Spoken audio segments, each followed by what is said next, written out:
Some tips for increasing the speed for Allegro Moderato. Probably the biggest piece of advice I can give for this one is to play rhythmic patterns. So the long, short, and then played straight afterwards the short, long, like this.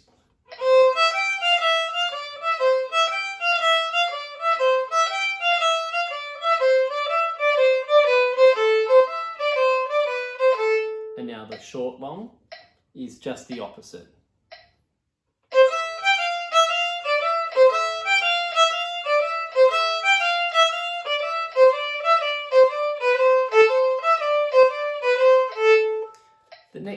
The next rhythm would be to play, say, two short, and then two long, like this.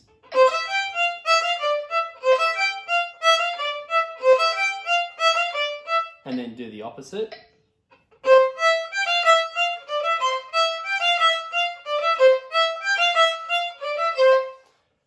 And then another good one is to play 4 notes together fast and then have 1 beat rest in between each group. Something like this.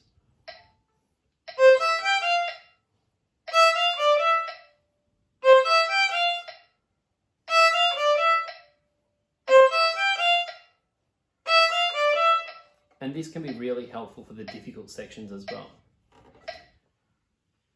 The other thing to consider is just practicing the difficult sections.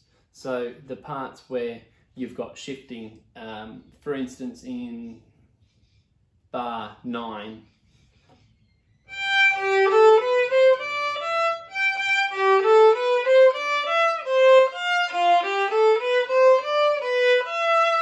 so these notes here, second position,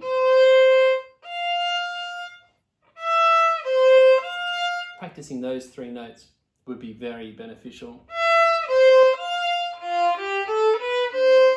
And then these ones here. So these joining notes where the shifts are. So pick out the most difficult sections and just practice those parts 10 times as much as you practice the easy parts. It's easy to play the easy parts, but it doesn't help you very much when you get to the difficult parts if you only practice the difficult parts the same amount as the easy parts. So there are some tips on speed and accuracy, and also obviously with a metronome, goes without saying, if you don't use a metronome, you definitely need to do that for this piece, and pretty much from all pieces for 4th grade and onwards. Even 3rd and 2nd grade is very useful, even from preliminary, very useful. So these are some tips for the Allegro Moderato. It is very fast, 120. I've got a recording at 60, which is essentially half speed. So if you do manage to get it up to 120, that's a very good tempo. Just make sure it's accurate. It's more important to play it accurately and in time with good intonation, slower than playing it fast and sloppy.